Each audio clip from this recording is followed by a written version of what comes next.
नमस्कार, एवन तेज देख रहे हैं आप सभी और आपके साथ हूं मैं जयती मिश्रा। चलिए शुरू करते हैं खबरों का सुपरफास्ट बुलेटिन। बंगाल चुनाव के दूसरे चरण का रण। दूसरे चरण में 30 सीटों पर हो रही वोटिंग। बंगाल की नंदीग्राम सीट पर सभी की निगाहें। असम चुनाव में दूसरे चरण की वोटिंग। दूसरे चरण में 39 सीटों पर हो रही वोटिंग। कांग्रेस और बीजेपी ने लगाई ताकत। चप्पे चप्पे पर सुरक्षा के कड़े इंतजाम। प्रदेश कांग्रेस के कई नेता असम चुनाव में प्रचार के लिए असम दौरे पर। मुख्यमंत्री अशोक गहलोत ने भी किया प्रचार। राजस्थानी प्रवासियों से की कांग्रेस को जिताने की अपील। दक्षिण भारत के सुपरस्टार रजनीकांत को मिलेगा दादा साहेब फाल्के अवार्ड। सूचना और प्रसारण मंत्री प्रकाश जावड़ेकर ने किया ऐलान। 3 मई को होंगे सम्मानित। बचत योजनाओं की ब्याज दर में कटौती का फैसला वापस। पीपीएफ तथा एफडी पर पुरानी दरों से मिलता रहेगा रिटर्न। वित्त मंत्री निर्मला सीतारमण ने दी जानकारी। मुख्यमंत्री अशोक गहलोत ने केंद्र सरकार पर साधा निशाना। ब्याज दरों के फैसले पर कसा तंज। आम लोगों के साथ मजाक कर रही केंद्र सरकार।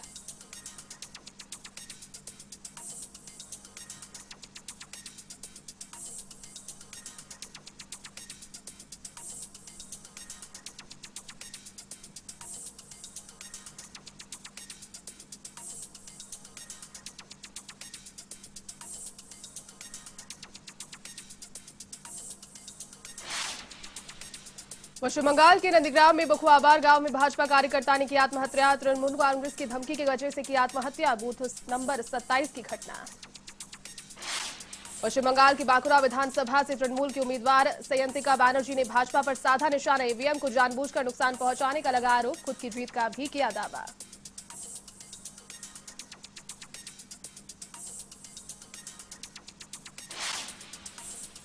एमपी के रायसेन में इमली का पेड़ बना लोगों की आस्था का केंद्र। जिले के 70 किलोमीटर दूर जंगल में स्थित है पेड़। स्थानीय लोगों की मान्यताओं से जुड़ा है पेड़। मध्य प्रदेश के बैतूल में मेला बंद कराने गए पुलिसकर्मियों से हुई मारपीट। नशे में धुत ग्रामीणों ने किया हमला। हमले में पुलिसकर्मी गंभीर रूप से घायल। बाड़मेर के समदड़ी में कोरोना गाइडलाइन का उल्लंघन करने वालों पर गिरी गाज। पुलिस ने बिना मास्क घूम रहे लोगों के काटे चालान। अचानक हुई कार्रवाई से व्यापारियों में मचा हड़कंप। राजस्थान में कोरोना के बढ़ते मामलों को देखते हुए सरकार सख्त। अब 8 की जगह 10 शहरों में लगाया नाइट कर्फ्यू। झुंझुनू के सुल्ताना में चंदा गिरोह की बड़ी सक्रियता। गौशाला के नाम पर लिया जा रहा चंदा। पोल खुलने पर दीवार फांदकर भागा आरोपी। पुलिस तलाश में जुटी। श्रीगंगानगर के सूरतगढ़ में 104 जननी एक्सप्रेस की हालत खराब। 3 किलोमीटर से अधिक की दूरी कर चुकी है तय। प्रशासन नहीं दे रहा मामले पर ध्यान। झुंझुनू में अग्रवाल समाज समिति के द्विवार्षिक चुनाव हुए संपन्न। संपत चुड़ैलेवाला अध्यक्ष तथा कमल अग्रवाल चुने गए मंत्री। चुनाव अधिकारी डॉक्टर जीएन तुलसियान ने करवाए चुनाव। अलवर के भिवाड़ी में निजी कंपनियों के कर्मचारियों ने दिया धरना। कंपनी के 3 कर्मचारियों को हिरासत में ले जाने के मामले में जताया विरोध। कंपनी प्रबंधन ने साधी चुप्पी। भीलवाड़ा के शाहपुरा में भारत विकास परिषद और प्रेस क्लब में परिंदा बांधो पक्षी बचाओ अभियान किया शुरू। पालिकाध्यक्ष की ओर से पक्षी प्रेमियों का भी किया गया सम्मान। हरिद्वार में आज से कुंभ मेले की औपचारिक शुरुआत। दूसरे राज्यों से पहुंचने लगे श्रद्धालु। उत्तराखंड बॉर्डर पर कोरोना की जांच जारी। सरकार ने कोरोना की टेस्टिंग के लिए बनाए कियोस्क। यूपी के पीलीभीत में दबंगों ने दलित महिला का जलाया घर। प्रधानी की दावेदारी करने पर जलाया घर। महिला ने गांव के ही निवर्तमान प्रधान सहित आधा दर्जन लोगों पर लगाए आरोप। कन्नौज में हादसे में बाइक एक्सीडेंट में पत्रकार की मौत। सौरिक थाना क्षेत्र के रैपालपुर की घटना। निजी टीवी चैनल में कार्यरत था मृतक युवक।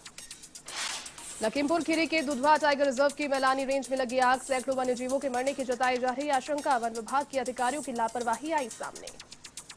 यूपी के महोबा में पुलिसकर्मियों ने खेली होली। रिजर्व पुलिस लाइन में आयोजित किया गया कार्यक्रम। आला अफसरों ने भी जमकर खेली होली। यूपी के इटावा में पुलिस के साथ मुठभेड़ में 25,000 का इनामी बदमाश गिरफ्तार। 15 साल से फरार था आरोपी। हत्या के आरोप है पकड़े गए बदमाश पर। यूपी के कन्नौज में आग का तांडव। किराने की दुकान में लगी भीषण आग। लाखों रुपए का नुकसान का आकलन। यूपी के बाराबंकी में 2 घरों में लगी आग। मोहम्मदपुर खाला क्षेत्र के विष्णुपुर गांव का मामला। शॉर्ट सर्किट की वजह से लगी आग। यूपी के कानपुर में रसूलाबाद क्षेत्र में खेतों में लगी आग। 20 बीघा गेहूं की फसल जलकर हुई खाक। फायर ब्रिगेड ने मुश्किल से की आग पर नियंत्रण। बिहार के पश्चिमी चंपारण में मुख्यमंत्री के काफिले की गाड़ी से हादसा। गाड़ी की टक्कर से युवक की मौत। आक्रोशित लोगों ने सड़क पर शव रखकर लगाया जाम। बिहार के मोतिहारी के केसरिया अस्पताल में रिश्वत लेने का मामला है सामने। बीसीएम, बीएचएम और अकाउंटेंट पर लगाया घूस मांगने का आरोप। केसरिया प्राथमिक स्वास्थ्य केंद्र से जुड़ा मामला। बिहार के वैशाली में सोने के व्यवसायी के साथ की लूट और गोली मारकर किया घायल। बदमाशों ने लूटी 10 किलो चांदी। घायल व्यवसायी को पीएमसीएच से किया रेफर। लालगंज थाना क्षेत्र के नामीडीह की घटना। पाली के मारवाड़ जंक्शन में करणी सेना ने किया 200 कोरोना वॉरियर्स का सम्मान। कार्यक्रम में करणी सेना की महिला इकाई के राष्ट्रीय अध्यक्ष कीर्ति राठौर रही मुख्य अतिथि। फ्रंटलाइन वॉरियर्स को भी किया गया सम्मानित। झालावाड़ के जग में कोरोना वैक्सीनेशन का तीसरा चरण शुरू। चिकित्सा विभाग ने 35,000 लोगों को किया चिन्हित। कोरोना गाइडलाइन की पालना अनिवार्य है। डूंगरपुर के सतीरामपुर गांव में मोबाइल चार्जर फटने से युवक की मौत। मोबाइल चार्ज करते समय हुआ हादसा। परिवार में मचा कोहराम।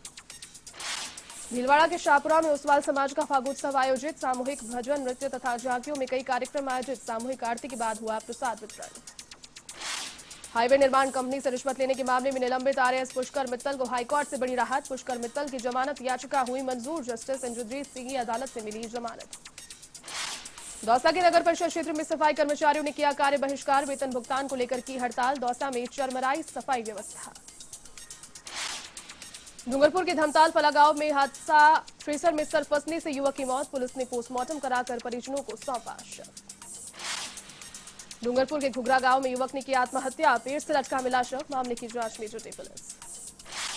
डूंगरपुर में पुलिस की स्पेशल टीम की बड़ी कार्रवाई। शराब तस्करी करते को युवक किया गिरफ्तार। आरोपी से 6 कार्टन शराब जब्त। हाईकोर्ट में कोरोना से बचाव के लिए जारी टीकाकरण अभियान। कर्मचारी संघ के अध्यक्ष ने लगाई वैक्सीन। 45 वर्ष से अधिक उम्र के लोगों का टीकाकरण हुआ प्रारंभ।